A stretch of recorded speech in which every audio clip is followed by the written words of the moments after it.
North Korea সর্বসমক্ষে এসে বলেছে আমরা ইরানকে সাপোর্ট করবো এই ব্যাপারে। কোথাও একটা আমরা দেখতে পাচ্ছি যে আরেকটা রিভার্স পোলারাইজেশন হচ্ছে, যেখানে ইরান আবার কিছু বন্ধু টন্ধু জোগাড় করে ফেলছে। আমেরিকার একজন ডিফেন্স সেক্রেটারি ছিলেন হেনরি কিসিঞ্জার, তিনি নিজে মুখে বলেছিলেন যে আমেরিকার সাথে শত্রুতা করা খারাপ, কিন্তু বন্ধুত্ব করা মারাত্মক। তো সেটা এরা হাড়ে হাড়ে বুঝছে। আপনি যদি উপর থেকে দেখেন, মানে কুয়েত দেখুন, কাতার দেখুন, আপনার বাহরাইন দেখুন, ইউএই দেখুন, সৌদি আরবিয়া দেখুন, ওমান দেখুন, হ্যাঁ, লেবানন, এদের সবার তো সাপোর্ট করছে এরা। এখনই যদি আজকে রাতেও যদি যুদ্ধ শেষ হয়ে যায়, তাও মনে হয় এর থেকে বেরোতে আমাদের 1 মাসের বেশি সময় লাগবে। নর্থ কোরিয়া নাকি ইরানকে তেলের পরিবর্তে এমন কিছু টেকনোলজি দিতে পারে, এমন কিছু মারণাস্ত্র দিতে পারে, যেটা আমেরিকার জন্য একটা বড় চিন্তার কারণ হয়ে পড়বে। শুনছি আমি চায়না কনস্ট্যান্ট মিসাইল সাপ্লাই দিতে থাকে, অর্থনৈতিক সাপোর্ট দিতে থাকে, রাশিয়া টেকনোলজি সাপোর্ট দিতে পারে, নর্থ কোরিয়া কোনো এরকম মারণাস্ত্র দিতে পারে। তাহলে ইরানের কি হবে? যে ইরান তো এই যুদ্ধটা চালিয়ে যাবে, এবং তাতে সবথেকে লাভ হবে যারা আমেরিকার শত্রু তাদেরই। কম্পারেটিভলি আমি মনে করি আমাদের দেশ বেটার আছে, কারণ এই যুদ্ধের আমরা অংশ না। বাট এই যে পৃথিবীতে একটা ডামাডোল, একটা বিপর্যয় হয়েছে, তার আজ ভারতে আসছে। এই আঁচ থেকে আমরা বাঁচতে পারবো না। এই আঁচের জন্য প্রস্তুত থাকতে হবে।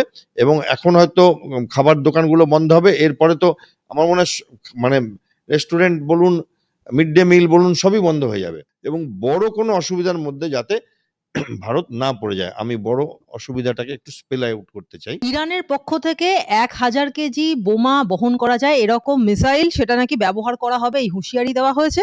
এবং একই সঙ্গে যেটা প্রশ্ন মানে উঠছে যে ইরান বলছে যে আমরা লম্বা যুদ্ধের জন্য তৈরি, আমার সেনারা তৈরি। কি বলবেন? দেখুন, প্রথম কথা, ইরানের কাছে ভালো মিসাইল আছে। মিসাইলের দুটো জিনিস হয়, একটা হচ্ছে সে কিভাবে পৌঁছায়, কতটা দ্রুতগতিতে পৌঁছায়, রাডারের দিয়ে ধরা পড়ে কিনা। আরেকটা হয় যে তার কাছে কি নিয়ে পৌঁছায় আর কি।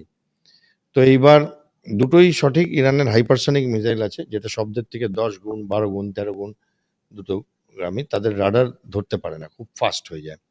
আর দ্বিতীয় কথা, যে তাদের যথেষ্ট, যেটা ওয়ার হেড বলি আমরা, যে মশলা যেটা পড়বে গিয়ে, সেটাও যথেষ্ট শক্তিশালী আছে। এবার আপনি যদি দেখেন, গত 2 দিন ধরে একটু অন্য সুর দেখছি, যেখানে আমেরিকা কোথাও মনে হচ্ছে এই যুদ্ধটাকে এখন একটা মানে শেষের দিকে আনতে চাইছে। আবার কোথাও কিছু সুরে মনে হচ্ছে সেটা, আবার কিছু সুরে মনে হচ্ছে যে আমেরিকা একটু মানে লম্বা যুদ্ধ চাইছে। আবার ইরান বলছে যে আমরা 1000 বছর যুদ্ধ করতে রাজি আছি, শক্তিও আছে। তো হলোটা কি, যেটা ইরানের স্ট্র্যাটেজি আমার মনে হয়, যে তাদের কাছে আছে এই হরমুজ প্রণালীর তেল যাতায়াতের চাবিকাঠিটা, এবং সেটাকে ব্যবহার করে, এবং তাদের কাছে আছে বেশ কিছু সস্তা ড্রোন, এগুলো যথেষ্ট কার্যকারী। তো 2 দিন ধরে একটু মনে হচ্ছে যেন কেমন অন্য একটা সুর বাজছে, আর আমেরিকা কোথাও একটা এই যুদ্ধটা শেষ করতে চাইছে এখন। তার অনেকগুলো কারণ থাকতে পারে। একটা হচ্ছে ডোনাল্ড ট্রাম্পের যে ব্যক্তিগত একটা রেটিং, সেটা কমছে। আরেকটা হচ্ছে তেলের বাজারে আগুন লাগবার জন্য সমস্ত পৃথিবী বলতে পারেন আমেরিকার এই হঠকারিতাতে একটু বিরক্ত।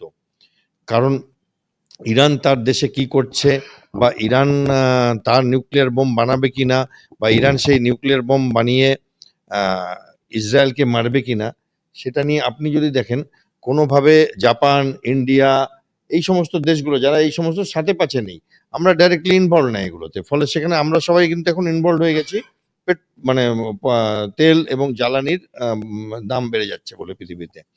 এইবার আসি যে আপনি যেটা বললেন যে মিসাইল, ইরানের কাছে অতি দ্রুতগামী মিসাইল আছে, যেটা শব্দের থেকে ধরুন, মানে আমরা বলি মানে সাবসনিক, যেটা শব্দের থেকে কম স্পিডে যায়, তারপরে বলি সুপারসনিক, আর তারপরে বলি যেটা শব্দের থেকে অনেক গুণ বেশি স্পিডে যায়, সেটাকে বলি হাইপারসনিক। তো হাইপারসনিক মিসাইল আছে ইরানের কাছে, যেমন কোরাম শাহর 4 বলে একটা মিসাইল আছে। আর আছে কিছু ভালো ড্রোন, যেগুলো সস্তা কিন্তু সুইসাইড ড্রোন, যেটা কামিকাজি ড্রোন বলে, যেটা গিয়ে ঠিক জায়গায় পৌঁছে গিয়ে নিজেকে শেষ করে দেয়, সেই জিনিসটাকেও আঘাত করতে পারে যথেষ্ট মানে পারদর্শিতার সাথে। এবং এই টেকনোলজি ইরানের হোম গ্রোন টেকনোলজি, এটা কোথা থেকে ওরা বাইরের থেকে ধার করে আনেনি। মিসাইলের ব্যাপারে ইরান চায়নার থেকে হেল্প পেয়েছে শুনি, বাট এই ড্রোন টেকনোলজি ওরা বরঞ্চ ড্রোন রাশিয়াকে বিক্রি করে ইউক্রেন ওয়ারে। তো ফলে আমার যা জানতাম যেটুকুনি, যে তাদের কাছে যথেষ্ট পরিমাণে ড্রোন আছে আর মিসাইল আছে আঘাত হানবার জন্য। এইবার কি, আমেরিকার একটি যুদ্ধজাহাজ এসছিল, সেটাকে মানে এয়ারক্রাফট ক্যারিয়ার, সেটাকে এখন দেখলাম যে ওই হরমুজ প্রণালীর থেকে প্রায় ১,০০০ কিলোমিটার দূরে চলে যায় এবং ইরান বলছে আমরা ওটাকে অ্যাটাক করেছিলাম, ওটার অনেক ক্ষতিগ্রস্ত হয়েছে বলে চলে গেছে। আমেরিকা কিন্তু তার বিরুদ্ধে কিছু বলছে না বা সেই যুদ্ধ জাহাজটাকে নিয়ে মাঝ সমুদ্রে ঘুরছে না। তো সেখানে অন্য একটি এয়ারক্রাফট ক্যারিয়ার এসছে এখন আর কি। তো এইখানে একটা কোথাও মনে হয় যে আমেরিকার কিছু রাডার, কিছু যুদ্ধজাহাজ আর বেস, গালফের প্রত্যেকটা বেস কে তো আঘাত হানা হয়েছে। এবার দেখুন ইরানের অনেক কিছু হারিয়েছে, এতে কোনো সন্দেহ নেই। এয়ারফোর্স শেষ হয়ে গেছে, প্রায় নেভি শেষ হয়ে গেছে, বাট কামড় দেওয়ার একটা মরণ কামড় দেওয়ার ক্ষমতা এখনো আছে। আমি ধরেই নিলাম নিউক্লিয়ার ওয়েপেন নেই, বাট মিসাইল আর ড্রোনের আছে। এইবার সেখানে ওরা হরমুজ প্রণালী কন্ট্রোল করছে এবং আজকে একটু আগে দেখলাম থাইল্যান্ডের একটি জাহাজ হিট হয়ে গেছে, দাউ দাউ করে জ্বলছে। তো হরমুজ প্রণালী দিয়ে যাতায়াত বন্ধ করে দিচ্ছে এরা। তেলের দাম, গ্যাসের দাম দেখছেন তো আমাদের দেশেও কি হচ্ছে। তো এইখানে সমস্ত সামগ্রী পৃথিবী জড়িয়ে পড়ছে, যেটা বোধহয় ইরানের একটা স্ট্র্যাটেজি ছিল যে আমাদের উপর কিছু হলে আমরা এমন কিছু হঠকারিতা করব যাতে সারা পৃথিবী আমেরিকার পিছনে পড়ে যায় যুদ্ধ মানে থামিয়ে দেওয়ার জন্য। সেটাই হচ্ছে। এখন চায়না, রাশিয়া ছিল যারা ইরানকে সাপোর্ট করছিল, আজকে দেখলাম নর্থ কোরিয়া সর্বসমক্ষে এসে বলেছে আমরা ইরানকে সাপোর্ট করবো এই ব্যাপারে। কোথাও একটা আমরা দেখতে পাচ্ছি যে আরেকটা রিভার্স পোলারাইজেশন হচ্ছে, যেখানে ইরান আবার কিছু বন্ধু টন্ধু জোগাড় করে ফেলছে আর কি, এবং অন্যান্য লোকেরা তিতিবিরক্ত হচ্ছে কারণ তারা এই যুদ্ধের থেকে দূর দূর সঙ্গে কোনো সম্পর্ক নেই, কিন্তু তারা যুদ্ধে জড়িয়ে পড়ছে। মুদ্রা মানে এখন যদি বাংলাদেশে যান, পাকিস্তানে যান, খুব বাজে অবস্থা। ভারতেও মুদ্রা বৃদ্ধি হচ্ছে মানে এই গ্যাসের জন্য, কিন্তু ওখানে তো স্কুল কলেজ বন্ধ হয়ে গেছে। কেউ বলছে একদিনের তেল আছে, এরকম অবস্থা। আমাদের তো তাও বলছে যে ৪৫ দিনের নাকি রিজার্ভ আছে পেট্রোলিয়াম প্রোডাক্ট। সিএনজির একটু কম আছে, ওই জন্য একটু কন্ট্রোল করা হচ্ছে। এইবার হচ্ছে যে এই এই যুদ্ধের ডামাডোলে এখন অবধি আমি দেখতে পাচ্ছি না যে কোনো পক্ষ সেরকম ভাবে পিছু হটতে চাইছে। আমেরিকা অবভিয়াসলি তার একটা ইগো আছে, আর ইরানের ওইটা আছে যে ইরান তো একটা সিভিলাইজেশন, এটা মানে ছোট্ট একটা ভেনিজুয়েলার মতো ব্যাপার না যে গেলাম আর নিয়ে নিলাম। এবং সেখানে ইরানের বোধহয় কোথাও একটা মানে হাতে ঘা লেগেছে, এবং যারা ছিল কট্টরপন্থী লোক, এখন তাদেরও একটু সাপোর্ট জুটে গেছে যে না, আমাদের দেশকে বাইরের শত্রু মারার থেকে তোমরা মারবে ঠিক আছে, বাইরের শত্রু কেন মারবে, তো তাকে আমরা সবাই মিলে মারি, এরকম একটা অ্যাটিটিউড আসছে। ইরানে কি সত্যি তাহলে বড় আকারের হামলার প্রস্তুতি চলছে? কারণ ইরানের পক্ষ থেকে মানে নাকি এটা কৌশলগত চাপ তৈরি করা হচ্ছে আমেরিকার উপর? দেখুন আমেরিকা তো ইরানকে বোমা বর্ষণ করে, মিসাইল বর্ষণ করে একেবারে মানে মানে শেষ অবস্থায় নিয়ে এসছে। কিন্তু আপনি একটু চিন্তা করুন যে যদি আমেরিকা ইরানকে আরো 10টা বড় বড় বোম ফেলে, তাতে সারা পৃথিবীরও সেরকম কিছু মনে হবে না, এবং ইরানেরও কোনো নাক কেটে যাবার ব্যাপার নেই, কারণ তারা একটা অপেক্ষাকৃত কমজোরি শক্তি। কিন্তু ধরুন আমি কথার কথা বলছি, ইরানের কিছু মিসাইল, সুইসাইড ড্রোম 100টা 200টা একসাথে উঠলো, উড়ে আমেরিকার এয়ারক্রাফট ক্যারিয়ারকে ডুবিয়ে দিল। সারা পৃথিবীর সামনে আমেরিকার কি অবস্থা হবে? হাস্যাস্পদ হয়ে যাবে। তো সেইখানে আমার মনে হয় যে ইরানের সেই শক্তিটা আছে এবং ইচ্ছা শক্তিটাও আছে, এবং তার দলবল আইআরজিসি, তাদের মধ্যে আমি মনে হচ্ছে তারা ভাঙলেও মচকাবে না, এবং সেটা একটা ডেঞ্জারাস কম্বিনেশন। এবং আমেরিকাকে আগেও আমরা দেখেছি পরাস্ত হতে, নিজের নাক কাটাতে। আমরা আফগানিস্তানে দেখেছি, তার আগে ভিয়েতনামে দেখেছি, যেখানে আমেরিকা যেটা চেয়েছিল সেটা করতে পারেনি কোনো রকম ভাবে, জিনিসপত্র ছেড়ে। মানে ভিয়েতনামে 300 থেকে 400 এয়ারক্রাফট ক্র্যাশ হয়েছে আমেরিকা, ওরা করিয়ে দিত। তারপরে আপনি যদি দেখেন আফগানিস্তানে বহু ট্যাঙ্ক, বহু হেলিকপ্টার ওরা ছেড়ে দিয়ে পালায়, একরকম পলায়নি করে। তো ফলে এটা এখানেও হতে পারে যে ওরা যেই দেখলো ডোমেস্টিক ব্যাপারটা, অনেকগুলো ডেড বডি, আমরা বডি ব্যাগস বলি, আমেরিকার সোলজারদের ফেরত গেছে আমেরিকাতে। আমেরিকার মতো মানে উন্নত দেশ, তারা চায় না তাদের সোলজারদের মৃতদেহ দেখতে। এটা কোনো মানে হার্ড রাফ অ্যান্ড টাফ দেশ না। তো ফলে সেখানে কি হয়, তারা যতই যুদ্ধবিদ্যা জানুক, তারা যুদ্ধটা চেষ্টা করে যে মিসাইল দিয়ে আর বম দিয়ে করতে। সৈন্য মারা গেলে তাদের যেটা হয় সেটা অন্যান্য হার্ড কান্ট্রিজ গুলো বা থার্ড ওয়ার্ল্ড কান্ট্রিজের হয় না অতটা। তো আপনারা দেখেছেন ইন্ডিয়াতে একটা বম ব্লাস্টে 46 জন লোক মারা গেছে, মুম্বাই অ্যাটাকে 170 জন লোক মারা গেছে। তো সেইখানে কি হয় যে আমেরিকার এই ডেড বডি আসা শুরু হওয়ার পর থেকে ট্রাম্পের একটা মানে ডোমেস্টিক অডিয়েন্স আছে, তারা খেপে যাচ্ছে, অপোজিশন খেপে যাচ্ছে, এবং মুদ্রা মানে অনেক টাকা খরচা হচ্ছে ট্রাম্পের এই যুদ্ধটা চালিয়ে যেতে, এবং আরো খারাপ দিকে যাচ্ছে যে এনার্জি ক্রাইসিস হতে পারে, এবং রাশিয়া ফুলে ফেপে যাচ্ছে, যেটা আমেরিকার শত্রু দেশ। তো ফলে সেইখানে আমার মনে হয় যে আমেরিকার নিজস্ব ইন্টারেস্টেও যদি যুদ্ধটা থেমে যায় ভালো।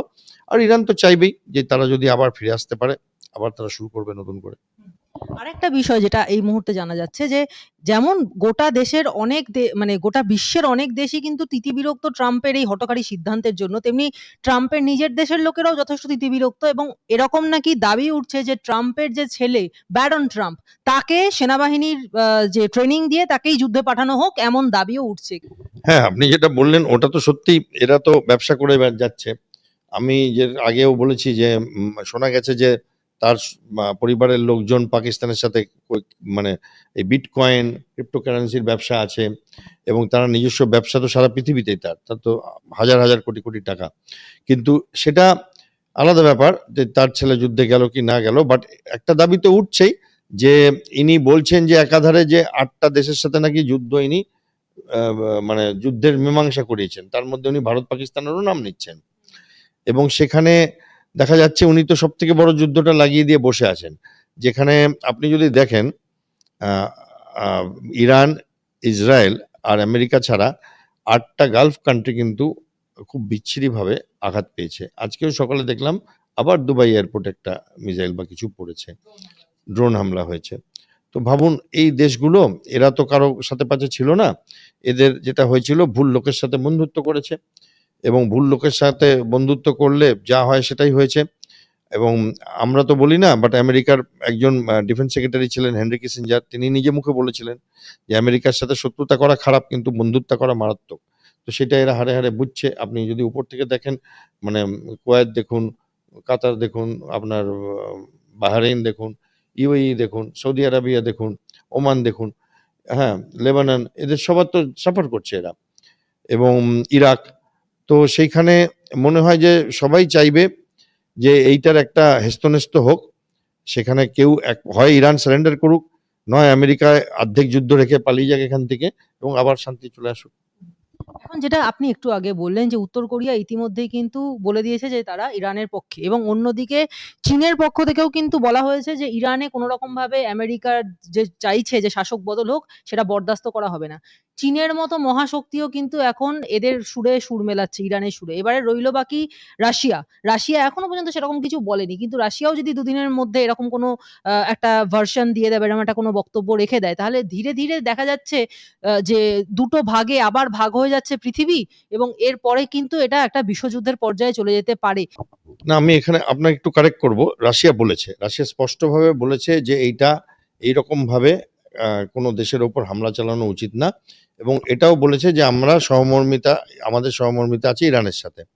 এবার রাশিয়ার কি হচ্ছে, রাশিয়ার এখন পোয়া বারো হয়েছে।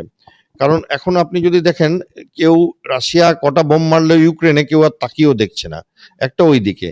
দ্বিতীয়, মানে যেহেতু অন্যান্য বৃহৎ ইকোনমিগুলো ভারতের মতো, জাপানের মতো, অস্ট্রেলিয়ার মতো, তারা যাতে সাফার না করে ট্রাম্পের জন্য, তো উনি এখন বলছেন আপনারা রাশিয়ান ট্রেন কিনুন যত খুঁজছে। ওপেনলি আগে যেটা করতো ভারতের সাথে চুপচাপ করছিল, সেটা এখন ওপেনলি রাশিয়া ফ্রন্ট করে বিক্রি করবে। তো সেইখানে রাশিয়া, আমার মনে হয় না রাশিয়া যুদ্ধে দাঁড়াবে ইরানের পাশে, আমার মনে হয় না চীনও যুদ্ধে দাঁড়াবে। বাট এরা লজিস্টিক সাপ্লাই দেবে, মন্ত্রণা দেবে, এবং রাশিয়া তো শুনেছি নাকি রাডারেরও হেল্প করছে যখন যখন এই ড্রোনগুলো যাচ্ছে, কারণ ইরানের নিজস্ব রাডার নষ্ট হয়ে গেছে, এবং ফলে রাশিয়া নাকি অনেকভাবে ইন্টারনেটের মাধ্যমে হেল্প করছে যাতে এগুলো। এবং রাশিয়া ইসরায়েলের বিরুদ্ধে স্পষ্ট কথা বলেছে, বলেছে আমেরিকা ইসরায়েলের হয়ে কাজ করছে আননেসারালি ইরানের ওপর। তো ফলে রাশিয়া বলেছে, এবং অন্যান্য দেশগুলো তারাও তাদের মতো করে বলছে। আপনি চীনের নাম নিলেন, চীন আজকে একটা মধ্যস্থতা করবার জন্য একটা বড় টিম পাঠিয়েছে ওখানে, যারা পারলে ইরান আর ইসের সাথে, মিডল ইস্টের কান্ট্রিগুলোর সাথে একটা মধ্যস্থতা করে। কারণ চীন শাঁখের করাতের মতো দুদিক দিয়ে কাটছে। একটা হচ্ছে চীনের সব থেকে বড় ইরানের তেল কেনে চীন, সেই তেলের ব্যাপারটা বন্ধ হয়ে গেছে চীনের। আর দ্বিতীয় কথা হচ্ছে যে ইরানকেও চীন অনেক ফিনিশড প্রোডাক্ট বিক্রি করে, সেগুলো এখন চীনের এক্সপোর্ট ওই দিকটায় মার খাচ্ছে, কারণ ইরান এখন কিনবেটা কি, ইরানের কাছে পয়সা নেই, প্লাস জাহাজগুলো যাচ্ছে না। ফলে চীনও চাইবে, তাদের ইচ্ছা, ভারতও চাইবে। মঙ্গলবার রাতে তেহরানকে কড়া হুঁশিয়ারি দিয়েছেন মার্কিন প্রতিরক্ষা সচিব পিট হেগসেথ, এবং তিনি বলছেন যে এবার ইরানে সবচেয়ে বড় হামলা চালাবে আমেরিকা। এরপর ইরানের ব্যাংকগুলিতে হামলা চালানো হয়েছে এবং এরপরে বিবৃতি দিয়ে পাল্টা হুঁশিয়ারি দিয়েছে তেহরান। তারা বলছে যে এবারে আমাদের দেশের অর্থনীতিকে টার্গেট করেছে আমেরিকা, এই একই সঙ্গে জানানো হয়েছে যে মধ্যপ্রাচ্যের বিভিন্ন দেশে ছড়িয়ে থাকা আমেরিকার যে অর্থনৈতিক কেন্দ্রগুলো তাতে ইরান এবার হামলা চালাবে এবং ইসরায়েলের সঙ্গে যুক্ত অর্থনৈতিক কেন্দ্র, ব্যাংক বা প্রযুক্তির যে সমস্ত কোম্পানিগুলো আছে সেগুলোকে এবার লক্ষ্য করা হবে। কি বলবেন এ বিষয়ে? হ্যাঁ, আমি আজকে দেখছিলাম ইরান তো ডাইরেক্ট বলেছে, যেহেতু তোমরা আমাদের ব্যাংকে টার্গেট করছো, আমরা তোমাদের গুগল, মাইক্রোসফট, নিভিদিয়া এই কোম্পানিগুলোকে, যেগুলো ইন্টারন্যাশনালি মানে বিশাল বড় কোম্পানি, যারা এই দিকটাতে আছে তাদেরকে আমরা টার্গেট করব। তো সেইখানে তো সত্যি কথা, আপনি যদি দেখেন যে যুদ্ধটা আরো খারাপ দিকে চলে যাচ্ছে, কারণ আমেরিকার কিছু ভুল হয়েছে। যেমন আমেরিকার ইরানকে টার্গেট করতে গিয়ে স্কুলের বাচ্চাদেরকে প্যাট্রিয়ট মিসাইল ফেলে দেয়। তারপরে আপনি যদি দেখেন যে আমেরিকার আহ, যে ভারত থেকে যে একটা ফাংশন অ্যাটেন্ড করে একটি যুদ্ধজাহাজ ফিরছিল, ওটাকে ইন্টারন্যাশনাল ওয়াটারেই বাট শ্রীলঙ্কার কাছাকাছি ডুবিয়ে দেয় টর্পেডো মেরে। এবং তারপরে দেখা যায় যে একটা ইরানে একটি জলের ডিস্যালিনেশন মানে লবণ মুক্ত জল করবার জন্য সমুদ্রের জল ওরা ডিপেন্ডেন্ট থাকে, কারণ ওদের তো অতভাবে আমাদের মতো নদীমাতৃক দেশ না। তো ফলে ওদের কিছু নদী নালা আছে, বাট তারা মেইনলি সমুদ্রের জল থেকেও পানীয় জলটা বিশেষ করে তারা ডিস্যালাইনেশন প্ল্যান্ট থাকে, সেইখানে মেরেছে। তখন ইরান বলেছিল যে তোমরা এটা করলে এবার আমরা এর জবাব দেবো। তারপরে বাহরিনে, এখানে যেখানে যেখানে ইউএস বেস আছে এবং এই ডিস্যালিনেশন প্ল্যান্ট ব্যবহার করে, সেখানে তারা টার্গেট করেছে। এবার আপনি যেটা বললেন অর্থনৈতিক টার্গেট, ব্যাংক টার্গেট করলে ওরাও করবে। তো তাহলে তো মানে টিট ফর ট্যাট চলতেই থাকবে। এবং মাঝখান থেকে পৃথিবী থমকে যাচ্ছে, ওই ওই জায়গাগুলো দিয়ে তেল আসতে পারছে না, জাহাজগুলো সব আটকে গেছে, সব জাহাজ ওখানে ভর্তি হয়ে গেছে। এবং এখনই যদি আজকে রাতেও যদি যুদ্ধ শেষ হয়ে যায়, তাও মনে হয় এর থেকে বেরোতে আমাদের 1 মাসের বেশি সময় লাগবে। এবং সত্যি, সত্যি যেটা আপনি বললেন যে পৃথিবী থমকে গেছে কারণ ইরান তো বলেই দিয়েছে যে হরমুজ প্রণালী থেকে আর ১ লিটার তেলও পর্যন্ত বাইরে বের করতে দেবে না। এবং তার সঙ্গে বাস্তবে ইরানের পক্ষে কি এমন একটা অবরোধ করা সম্ভব প্রথমত? এবং দ্বিতীয়ত যে ডোনাল্ড ট্রাম্প যেটা বলছেন যে ইরানের ১৬ টা নৌকা নাকি মার্কিন নৌবহর তারা ধ্বংস করে দিয়েছে। এই ধরনের সংঘাত কি তাহলে খুব বড় যুদ্ধের ইঙ্গিত? মানে আগামী কয়েকদিনে এই সংকট তাহলে কোন দিকে যেতে পারে? না দেখুন, ডোনাল্ড ট্রাম্পরা যেটা করছে আমেরিকা আর ইসরায়েল, সেটাকে বলে অ্যাট্রিশন ওয়ারফেয়ার। সেটা কি, যে শত্রু পক্ষের সেনার বড় বড় জাহাজ, যুদ্ধ জাহাজ, এগুলোকে শেষ করো। আর ইরান যেটা করছে সেটাকে বলে মানে প্রক্সি ওয়ার, বা আপনি বলতে পারেন গেরিলা ওয়ারফেয়ার, যেখানে ওরা অনেক সস্তার জিনিস দিয়ে ওরা একসাথে অনেকগুলো ড্রোন পাঠিয়ে প্যাট্রিয়ট মিসাইল খরচা করে দিচ্ছে এবং স্ট্রাইকও করছে বেসগুলোতে। এবং সারা দুনিয়ায় এই সস্তায় বাজিমাত করে ওরা ত্রাহি ত্রাহি করাচ্ছে, বিশেষ করে গালফ কান্ট্রিগুলোকে। এবার আসি, আপনি যেটা বললেন হারমুজ প্রণালী। হারমুজ প্রণালীটা কি, যে দুটো, দেখুন ভারত মহাসাগর আছে, ইন্ডিয়ান ওশেন, সেখান থেকে আমরা যদি ওই দিকটায় যাই, ইরানের দিকটায় যাই, তো আমরা একটা মানে সমুদ্রের অংশ দেখতে পাচ্ছি, যেটাকে আমরা বলি গালফ অফ ওমান। এই গালফ অফ ওমানটা একটা বড় জল। এবার তার উপরে আরেকটা বড় বড় জল হয় গালফ অফ পার্সিয়া। এই দুটোর যে মাঝখানের জায়গাটা, ওটা সরু। ওটা সব থেকে যেখানে সরু সেখানে 30 কিলোমিটার মতো, 50 থেকে 30 কিলোমিটারের মধ্যে সরু একটা রাস্তা। আদারওয়াইজ এটা 200, 250, 300 কিলোমিটার চওড়া। এবং ওই জায়গাটা ইরান, একদিকে ইরান আর একদিকে আপনার ওমান। ওমান, তো ওই জায়গাটা মানে এইখানটাতে ইরান, এখানটাতে ওমান, ওই সরু জায়গাটাতে যত জাহাজ ওই দিক দিয়ে যে দেশেই যাক পাস করবে, তাদের মোটামুটি ইরান কন্ট্রোল করতে পারে। এবং তারা মাইন লাগিয়েছে। এবার আজকের যে জাহাজগুলো আপনি বললেন, সেগুলো হচ্ছে মাইন লাগানোর জাহাজ। এবং ট্রাম্প এটাও বলেছে, যদি তোমরা মাইন লাগিয়ে থাকো আর যদি ওটাকে সরিয়ে দাও, তাহলে ওটা একটা খুব ভালো কাজ হবে যুদ্ধবিরতি। আস্ফালন করে যাচ্ছেন, কারণ এই মাইনগুলো যদি ফেটে যায়, তাহলে কি হবে, জাহাজের তেল যদি আসে, তেল ভর্তি জাহাজ, পুরো তেলটা সমুদ্রে যাবে, তাহলে ওইখান দিয়ে যাতায়াতই বন্ধ হয়ে যাবে। এবং ওটা একটা মানে মানে মানে অ্যাক্সেস বন্ধ হয়ে যাবে আর কি মানুষের। তো ফলে ওই জায়গাটাতে ফেসে গেছে। আজকে দেখলাম ওইখানে একটি ভিয়েতনামের থাইল্যান্ডেরও জাহাজকে আটকে দিয়েছে, মিসাইল মেরেছে বা কিছু। তো ওইখানে এখন অবধি সেরকম ভাবে আমি অন্তত সারপ্রাইজ হব না, কারণ ওখানে সমুদ্রটা বেশ গভীর।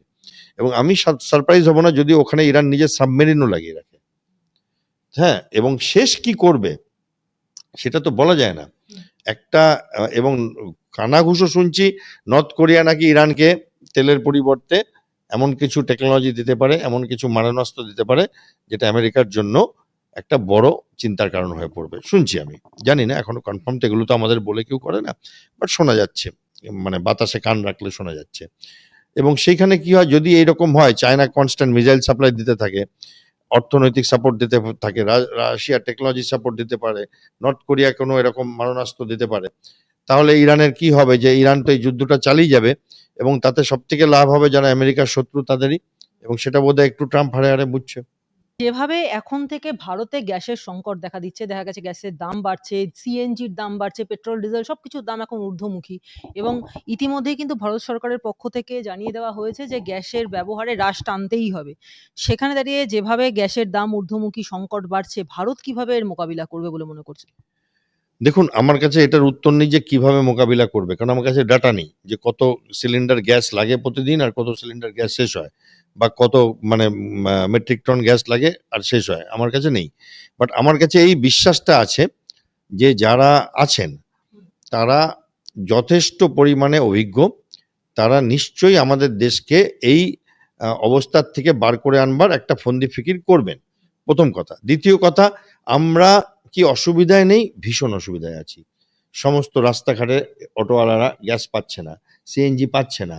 আপনি যদি দেখেন রেস্টুরেন্ট, কালকেও আমি এক জায়গায় শো করছিলাম, সেখানে দেখলাম যে রেস্টুরেন্ট ওনাররা বলছে যে আর ১ দিন রেস্টুরেন্ট চলবে। তারপরে শেষ হয়ে যাবে। অসুবিধার মধ্যে আছি। সারা পৃথিবী অসুবিধার মধ্যে আছে। তার মধ্যে বড়, বড় কিছু দেশ তারা এমন অসুবিধায় আছে যে তাদের খাবার অভাব, তাদের জলের অভাব। মানে UAE তে ডিস্যালিনেশন প্ল্যান্ট উড়ে যাচ্ছে। তো তাদের সিকিউরিটির অভাব। বাঁচবে কি মরবে জানে না। মাথায় বোম পড়ছে। সেখানে ভারতের মাথায় বোম পড়ছে না। পাকিস্তান যেমন কিছু বোম পড়ছে না, মিসাইল পড়ছে না। কিন্তু পাকিস্তানে শুরু হয়ে গেছে প্রায় গৃহযুদ্ধের অবস্থা। শ্রীলঙ্কাতে ত্রাহি, বাংলাদেশে স্থায়ী। কম্পারেটিভলি আমি মনে করি আমাদের দেশ বেটার আছে, কারণ এই যুদ্ধের আমরা অংশ না। বাট এই যে পৃথিবীতে একটা ডামাডোল, একটা বিপর্যয় হয়েছে, তার আঁচ ভারতে আসছে। এই আঁচ থেকে আমরা বাঁচতে পারবো না। এই আঁচের জন্য প্রস্তুত থাকতে হবে এবং এখন হয়তো খাবার দোকানগুলো বন্ধ হবে। এরপরে তো আমার মনে হয় মানে রেস্টুরেন্ট বলুন, মিড ডে মিল বলুন, সবই বন্ধ হয়ে যাবে। একটা যেমন করোনার সময় আমাদের একটা পৃথিবীতে বিপদ এসছিল। প্রাকৃতিক বিপদ বলুন, মানুষের তৈরি বলুন, বাট বিপদ এসছিল। এবং তখন আমরা তো জানতামও না আমরা বাঁচবো কিনা ওখান থেকে। তাও ম্যাক্সিমাম লোক তো চেষ্টা করেছে ফেরত আসার, এবং দেশও চেষ্টা করেছে। আমার মনে হয় দেশের যারা দেশ সামলাচ্ছেন, যেকোনো পার্টির হোক, এইরকম বিপদের সময় তারা প্রতিটা ভারতবাসীর কথা চিন্তা করবেন এবং সেই চিন্তা করে যথাযথ ব্যবস্থা নেবেন যাতে যে অসুবিধাটা হচ্ছে লাঘব করা যায় এবং বড় কোনো অসুবিধার মধ্যে যাতে ভারত না পড়ে যায়। আমি বড় অসুবিধাটাকে একটু স্পেল আউট করতে চাই যে ভারত ধরুন আমেরিকার সাথে যুদ্ধ লাগিয়ে দিল এই সময়। তাহলে কি হবে? অ্যাপার্ট ফ্রম ওই গ্যাসের দাম আমাদের মাথায় মিসাইলও পড়বে। তো আমার মনে হয় সেইগুলো না করে এই সমস্যাটাকে সমাধান করা উচিত যেমনভাবে। এবং কি হয় সাধারণত এই ইন্টারনাল সমস্যা থাকলে অপোজিশন সেটা ক্রিটিসাইজ করে। আমি চাই সেটা ক্রিটিসাইজ করুক। তাহলে যত বেশি ক্রিটিসাইজ করবে তত তাড়াতাড়ি, তত বেশি রাত জেগে এরা একটা সমাধান করবে। যে না, তাহলে আমাদের গদি টলে যাবে। তো সেইটার জন্য ভালো। বাট তার বাইরে আমার মনে হয় এখানে আমাদের সবার মানসিকভাবে প্রস্তুতি নেওয়া উচিত। হতে পারে একটু গ্যাসের, এখন অবধি পেট্রোলের আকাল হবে না। আমাদের পেট্রোলিয়াম মিনিস্ট্রি বলেছে। এবং এই এই তার জন্য অল্টারনেটিভ কি, মানে আমিও তো একজন, at the end of the day আপনি আপনার সাথে অ্যানালিসিস করছি।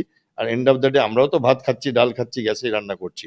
তো ফলে আমাদেরও যদি গ্যাস শেষ হয়ে যায়, তো তখন তো আমাদের অল্টারনেটিভ করতে হবে, ইলেকট্রিকে চালাবো, কিছু না কিছু করতে হবে। তো সেইটা দেখতে হবে। যেমন করে আমরা করোনার সময় বেরিয়ে আসছি, বেরিয়ে আসার চেষ্টা করব। এবং আমার মনে হয় রাজ্য সরকার, কেন্দ্রীয় সরকার সবারই সহযোগিতা পাবো কিছু না কিছু ভাবে। আমরা এতদিন পর্যন্ত একটা ন্যারেটিভ দেখতে পেতাম যে দুবাই নিজের ট্যাগলাইনে লিখতো safest country in the world. সেই সেফেস্ট কান্ট্রিতে আজকে দেখা গেল যে এয়ারপোর্টের সামনে একটা ড্রোন হামলা হলো এবং তাতে ৪ জন ভারতীয় আহত হয়েছেন এবং ভারতীয়দের আহত হওয়া বা একজনের গুরুতর আহত তিনি রয়েছেন। তো আজকে মধ্যপ্রাচ্যে যে সমস্ত ভারতীয়রা রয়েছে তাদেরকে নিয়ে তো ভারত যথেষ্ট উদ্বিগ্ন। এখন মধ্যপ্রাচ্যের দেশগুলোকে যে টার্গেট করছে মানে সংযুক্ত আরব আমিরশাহির অন্যান্য দেশগুলোকে, এর কৌশলগত উদ্দেশ্য কি হতে পারে? দুটো। একটা হচ্ছে আজকের থেকে না, ইরাকে যবে থেকে এই রিভলিউশন হয়েছিল, শাহ অফ ইরান যিনি ছিলেন তার বিরুদ্ধে এই খামেইনি এবং তার আগে খোমেনি বলে একজন ছিলেন, তিনি রেভলিউশন লিড করেছিলেন। তারপরে ইনি তার থেকে টেক ওভার করেন। তো সেই সময় থেকে তারা এসছিল যে পশ্চিমী সভ্যতা নিপাত যাক, ইহুদিরা নিপাত যাক, মানে death to America, death two Israel. তার আগে এখনো যে যুদ্ধ জাহাজগুলো ইরানের নিজস্ব, সেগুলো কিন্তু মেড ইন আমেরিকা। এফ কত 22 না না এফ কত 14, F4 এরকম সব নাম দেখছি, সব আমেরিকান যুদ্ধ জাহাজ। কে দিয়েছিল? আমেরিকা দিয়েছিল। কাকে দিয়েছিল? শাহ আফ ইরানকে দিয়েছিল। যত অনেক টেকনোলজি আমেরিকার। তারপরে কি হয়, এরা আসে রিভলিউশন করে, এবং এদের কিন্তু পার্টি লাইন ছিল যেটা, যে ডেথ টু পশ্চিমী সভ্যতা এবং ডেথ টু ইসরায়েল। সেখান থেকে তো এরা বিচ্যুত হয়নি। তো ফলে যারা যারা আমেরিকার সাথে বন্ধুত্ব করে আমেরিকাকে বেস দিয়েছে নিজের দেশে, তারা কোথাও একটা ইসরায়েলের সুরে সুর মিলিয়ে গান গায়নি। একটা আম, মানে ব্রিটিশদের একটা মানে নৈতিক একটা অঙ্গীকার ছিল যে ইসরায়েলকে আমরা ইহুদিদের সেটেল করব, তারা এই জায়গাটা দেয়। তখন থেকে আরব আর ইসরায়েলের ওয়ার হতে শুরু করে। ফার্স্ট আরব ইসরায়েল ওয়ার 48-এ হয়, তারপরে ইয়ম কিপ্পি ওয়ার হয়, 6 ডে ওয়ার হয়। এই যুদ্ধগুলো যখন পরপর হচ্ছে, তখন এগুলো ছিল, আপনি বলতে পারেন যে একটা সুন্নি আরব ওয়ার্ল্ড ভার্সেস ইসরায়েল ইহুদি ওয়ার্ল্ড। তারপরে এরা আসার পরে এরা বলে যে পুরো গ্লোবাল মুসলিমরা এই ইহুদিদের শেষ করবে, এবং শাহ অফ ইরান, যদিও শাহ সম্প্রদায় মানে যেটা শিয়া সম্প্রদায়, তারা কিন্তু কমপ্লিট ইসলামের 10 to 15%, বাট উনি একটা লিডারশিপের জায়গায় চলে যান, যেখানে ওনার একটা আলাদা স্ট্যাটাস হয়ে যায়, বিকজ এই দেশগুলোতেও 10%, 20%, প্রত্যেকটা এই মিডল ইস্টের দেশগুলোতে শিয়া পপুলেশন আছে, শিয়া মুসলমান পপুলেশন, প্লাস ইরাকে আছে, আর ইরানে তো বিশাল পরিমাণে আছে, মানে মোর দেন 80%। তো ফলে উনি এইখানকার একটা লোকাল মেসিয়া হয়ে যান, এবং কিছু উনি প্রক্সি গ্রুপ বানান, হেজবুল্লাহ, হুতি, হামাস। হামাস যেমন একটা সুন্নি অর্গানাইজেশন, কিন্তু ওনার সাথে মিলে কাজ করছে, এবং এদের দিয়ে উনি এই জায়গাটাকে করে রেখেছিলেন একটা, যে আমরা ইহুদিদের শেষ করে দম নেব। সেইখানে একটা, এই ট্রাম্প যখন প্রথমবার অফিসে আসেন, উনি একটা মিডল ইস্টে শান্তির জন্য একটা পিস অ্যাকর্ড সাইন করেন, যেটা আব্রাহাম অ্যাকর্ড বলে। তাতে আমেরিকা ছিল, ইসরায়েল ছিল, এবং সৌদি আরবিয়া ছিল, এবং বাহরাইন ছিল, এবং জর্ডান ছিল না, মোরক্কো ছিল, সুদান ছিল, এবং ধীরে ধীরে আরো কিছু আরব দেশ জোর হচ্ছিল। এটা 2020 সালের ঘটনা। তারপরে ট্রাম্প চলে যান, মাঝখানে একজন আসলেন, আবার ট্রাম্প ফিরলেন। তো এইখানে ইরানের একটা ব্যাপার ছিল, যে যদি আমরা কোনো প্রকারে একটা নিউক্লিয়ার ওয়েপন বানিয়ে ফেলতে পারি, তাহলে ইসরায়েলকে শাস্তি করে দেবো, এক বোমে শেষ করে দেবো। জায়গার থেকে আমেরিকা কিভাবে বেরিয়ে আসতে পারতো আমি জানি না, বা ইসরায়েল কিভাবে বেরিয়ে আসতে পারতো। তো সেইখানে কি হচ্ছে, ওরা এই মিডল ইস্টের কিছু কান্ট্রিকে দেখবেন একটু বিশেষ করে টার্গেট করছে। অতটা টার্গেট আমার যতটুকুনি জানি সৌদি আরবে হয়নি, কারণ সৌদি আরবে তখন অব্দি সাইন করেনি। বাট ইউএইর ওপরে বেশ ভালো টার্গেট হয়েছে, দুবাই, বাহরিনের উপরে খুব ভালো টার্গেট হয়েছে, ওয়াটার প্ল্যান্ট মেরে দিয়েছে ইসরায়েল বাহরিনের। এবং এই দেশগুলো যারা প্রথম সইটা করেছিল, তাদের উপর যে তোমরা আমাদের যে কজ বা আমাদের যে বিপ্লব, তার বিরুদ্ধে দাঁড়িয়েছো, তোমরা ইসলামের হয়েও ইহুদিদের হয়ে দাঁড়িয়েছো, আর ওয়েস্টার্ন মানে মানে পাশ্চাত্যরা পশ্চিমী দেশগুলোর হয়ে দাঁড়িয়েছো, আমেরিকানদের হয়ে দাঁড়িয়েছো। অর্থাৎ এরা কাফের। মানে ওনার নজরে বাকি দেশগুলো তো তাদের তো বেস দিয়েছে, তারা তাহলে সেই কথা যদি বলতে, তাহলে তো ওরা বেস দিয়েছে এবং ইসরায়েলের সাথে সই করেছে। আপনি আব্রাহাম অ্যাকর্ড দেখুন, এবং আব্রাহাম অ্যাকর্ডের নাম দিয়েছিল আব্রাহাম, কারণ আব্রাহাম, ইব্রাহিম বলুন, আব্রাহাম বলুন, এটা তিনটে ধর্মই, মানে আপনাদের জুডাইজম বলুন, খ্রিশ্চানিটি বলুন, আর ইসলাম বলুন, এটাতে আব্রাহামের একটা রোল আছে। তাই জন্য আব্রাহাম অ্যাকর্ড নাম দিয়ে ওরা সই করেছে। তো তাতে ইসরায়েলের সাথে ওরা বসে কথা বলছে, এবং বলছে ঠিক আছে, তোমরা তোমাদের মতো পৃথিবী চালাও, আমরা আমাদের মতো থাকবো, আমরা রোজ এই খুনোখুনির মধ্যে যাব না। এটা তো ইরানের স্ট্যান্ড পয়েন্টের বিরুদ্ধে ছিল। উনি তো লিডারশিপ নিচ্ছিলেন মুসলিম ওয়ার্ল্ডের, যে আমরা এদেরকে শেষ করব এবং পশ্চিমী সভ্যতাকে শেষ করব। এবং সেখানে উনি একটু ঘেটে যান এদের এই ওনার ওনার নজরে, এদের এই বিশ্বাসঘাতকতার জন্য। তাই জন্য ওনাদের একটু বেশি গুছিয়ে ওনাদের আর কি মিসাইল অ্যাটাক করছে।